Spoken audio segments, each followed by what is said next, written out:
तो क्या आप भी किसी एग्जाम की तैयारी करते हैं और उसका सिलेबस देख के डर जाते हैं और आपको लगता है इतना बड़ा सिलेबस खत्म कैसे होगा? तो आप सही जगह हैं दोस्तों। मेरा नाम है संदीप और मैंने पीएचडी किया है जेएनयू से। और मैं आपको तरीके बताने वाला हूँ कि कैसे आप एक बड़ा सिलेबस खत्म कर सकते हैं और एकदम प्रैक्टिकल तरीके से उन चीज़ों को आप कैसे कर सकते हैं। सिंपल कहानी लेते हैं। आप छोटे छोटे जानवरों को देखो या जिस तरह से वो ऑपरेट करते हैं उनका मैकेनिज्म देखने की कोशिश करो, आप बहुत आसानी से समझ जाओगे। चींटियों को कोई सामान रख दो, वो कैसे खत्म करती हैं उनको। एक ही बार में सारी चीजें खत्म नहीं होती हैं। पहला जो मैसेज है मेरा वो ये है कि अपने दिमाग में जो बड़ा सिलेबस वाला थॉट है इसको कंट्रोल करो। बहुत बार क्या होता है कि हमारा जो मेंटल गेम होता है वो स्ट्रांग होना चाहिए। जब भी आप किसी एग्जाम की तैयारी कर रहे हैं, आपने सिलेबस उठा लिया, आपने दुनिया से सुना बहुत सिलेबस है बहुत सिलेबस है, उस चीज़ पे झांसे में नहीं पड़ना है। आपको सिलेबस उठाना है, उसके बाद जो उसका स्टडी मटेरियल है, अब स्टडी मटेरियल जो लेंगे वो इंपॉर्टेंट है। बहुत बार हो सकता है कि सिलेबस में बहुत सारे टॉपिक्स हैं लेकिन हर टॉपिक का बहुत ज़्यादा ना पढ़ना हो। तो सिलेबस देने के बाद पहला काम आप करना है कि उसका एक स्टैंडर्ड स्टडी मटेरियल जो भी मिले आपको, बहुत बार कोचिंग बड़ा चढ़ा के उसको दिखाती है, वो नहीं। जो टॉपिक है उसके अराउंड आप देखने की कोशिश करें, वो सिलेबस और वो स्टडी मटेरियल लेके आएँ। एक बार आपके पास स्टडी मटेरियल आ गया, अब क्या कर, अब डेली उसको पूरा नहीं देखना है एक साथ। कोई भी काम खत्म करने का सिंपल तरीका है, उसको छोटे छोटे हिस्सों में बांट लें। घर जब बनता है तो एक साथ सारा नहीं बनता है। पहले नींव बनती है, उसके बाद फिर कुछ स्टेप होता है, फिर कुछ स्टेप होता है, फिर ऐसे ऐसे करके खत्म होता है। तो अपने मेंटली अपने आप को क्लियर करो कि बड़ा सिलेबस कोई बहुत तूफान नहीं है। दुनिया के जितने भी एग्जाम है उसका सिलेबस ऐसे ही बनाया जाता है जो पढ़ने के बाद लोग निकाल लें। तो पहला काम है आपको सिलेबस का जो डर है वो निकालना है। दूसरा काम करना है आपको सिलेबस लाना है और उसका जो स्टडी मटेरियल है वो लेके आना है। तीसरा काम है अब उसको आपको छोटे छोटे हिस्सों में बांट लेना है। छोटे छोटे हिस्सों का मतलब है कि मान लीजिए यूपीएससी की आप तैयारी कर रहे हैं, पेपर 1 पेपर 2 ऐसे ऐसे करके होगा।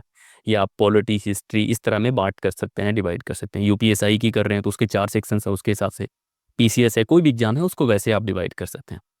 वो करने के बाद फिर आप स्ट्रेटजी बनाएंगे कि कौन सा सब्जेक्ट किस तरह से पढ़ेंगे। एक वीडियो जो है हाउ टू रीड बुक्स वाला, एक वीडियो मैंने बनाया है कि किताबें कैसे पढ़ते हैं, वो देखने की कोशिश करना, उससे कनेक्ट करने की कोशिश करना।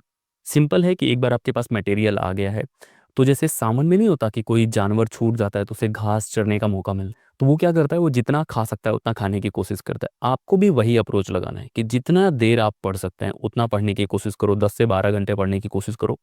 और पहले राउंड में आपने छोटे छोटे हिस्सों में तो बांट लिया होगा, पॉलिटी हिस्ट्री जियोग्राफी अलग अलग तरीके से बांट लिया होगा। उसके बाद कैसे पढ़ना है, तो एक एक स्टेप करो कि चैप्टर वाइज पढ़ने की कोशिश करो। और जब भी आप पहला राउंड पढ़ने की कोशिश करोगे सिलेबस में, ये उम्मीद मत करो कि आप एक ही बार में सब कुछ याद कर लोगे। ज़्यादा बच्चे वो डर जाते हैं जिनकी स्पीड 5 पेज 6 पेज 10 पेज होती है पढ़ने की, क्योंकि आप उसको एक ही बार में सब याद करने की कोशिश करें। एक बार में सब याद नहीं होगा।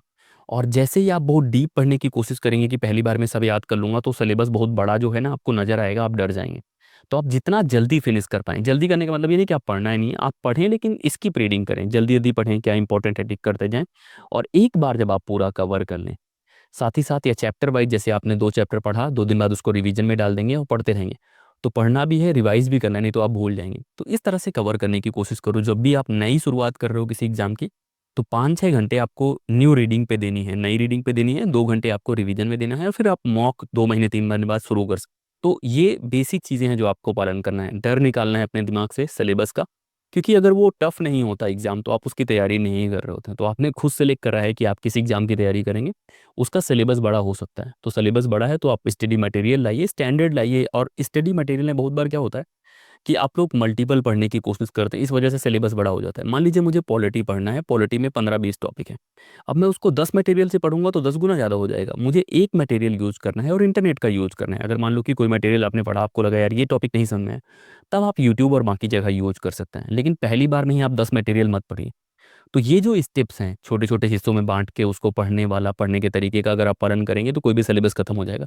इसके साथ साथ कुछ और बातें भी हैं जब भी आप बड़ा सिलेबस खत्म करने के बारे में सोचते हैं। तो ये तो बातें थी कि अगर कोई बड़ा सिलेबस है उसको आप कैसे खत्म कर सकते हैं। बेसिक चीज़ें वही करनी है, डर निकालना है, मटेरियल लाना है, मल्टीपल मटेरियल नहीं लाने हैं और उनको रीडिंग में डाल देना है। इसके अलावा अगर मुझे इस तरह का सिलेबस खत्म करना है, मान लीजिए कि यूपीएससी की तैयारी मुझे फिर से करनी है, तो मैंने ऑलरेडी पढ़ रखा है, तो मैं पहले मटेरियल कलेक्ट करूँगा। मटेरियल कलेक्ट करने के बाद पहली रीडिंग में एंजॉय करता हूँ पढ़ना, तो मैं पढ़ूंगा, जल्दी जल्दी उनको फिनिश करूँगा, रिवीजन में डालूंगा और फिर प्रीवियस ईयर क्वेश्चन पेपर लगा के, मॉक लगा के रेडी करूँगा उन चीज़।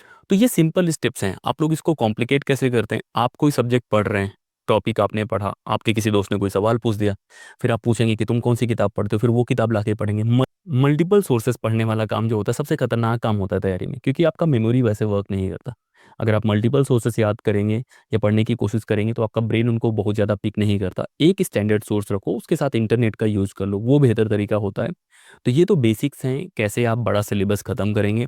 मल्टीपल सोर्सेज मत रखना, सिलेबस का डर मत रखना, पढ़ाई जितना कर सको उतना शुरू करने की 10 से 12 घंटे पढ़ने की कोशिश करो और जितना जल्दी पढ़ पाओ। और एक गलती जो ज़्यादातर बच्चे करते हैं, डीप रीडिंग वाला, कि पहली बार में ही आप सब पढ़ जाएंगे इसलिए 1 घंटे में 3 पेज पढ़ोगे। 1 घंटे में 3 पेज पढ़ोगे तो 10 घंटे में 30 पेज पढ़ोगे। एक महीने में आप लगभग कितना 900 पेज पढ़ पाओगे, और वो भी याद कुछ नहीं हो। बहुत बार आपको 1000, 5000, 2000 पेज भी पढ़ने पड़ सकते हैं। तो आप स्पीड बढ़ाओ अपनी, ज़्यादा जल्दी पढ़ने की कोशिश करो। और सिलेबस में हर चीज़ इंपॉर्टेंट नहीं होता, ये भी आपको पता होना है। तो ये बात आपको तब पता लगेगी जब आप प्रीवियस ईयर क्वेश्चन पेपर लगाएंगे। तो पहली शुरुआत में तो आपको सब पढ़ना है एक बार, लेकिन जब आप second round, third round reading और रिवीजन में आएंगे तब आपको पता लगेगा उतना तो सिलेबस है ही नहीं। इस लक्ष्मीकांत का एग्जाम्पल लेते हैं, लगभग 800-900 पेज की किताब होगी। शुरू में आप लाएंगे यार 900 पेज कैसे खत्म करेंगे, तो 900 पेज खत्म करने में अगर आप मान लीजिए 10 स्पीड है आपकी, तो कितने घंटे आपको चाहिए होंगे? लगभग 90 घंटे, मैं बोलूँगा कि 90 घंटे चाहिए होंगे। 90 घंटे मतलब 9 दिन सुबह से लेकर रात तक आप पढ़ेंगे तो खत्म कर पाएंगे।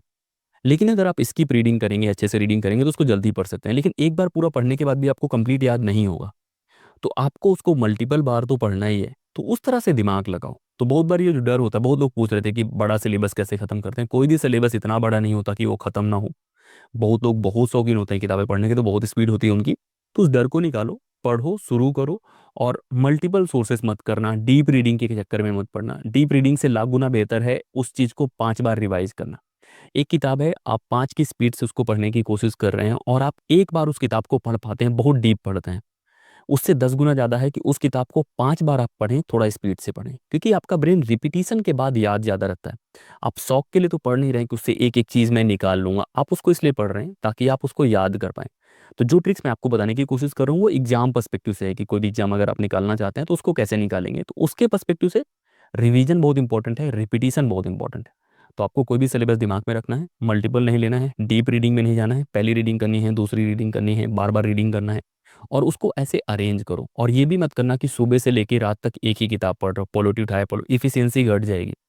अलग अलग सब्जेक्ट को अरेंज करो। जो टाइम टेबल प्लानिंग वाला वीडियो है वो देखने की कोशिश करना, जो रिवीजन वाला वीडियो है वो देखने की कोशिश करना, उससे कनेक्ट करो कि कैसे खत्म करोगे।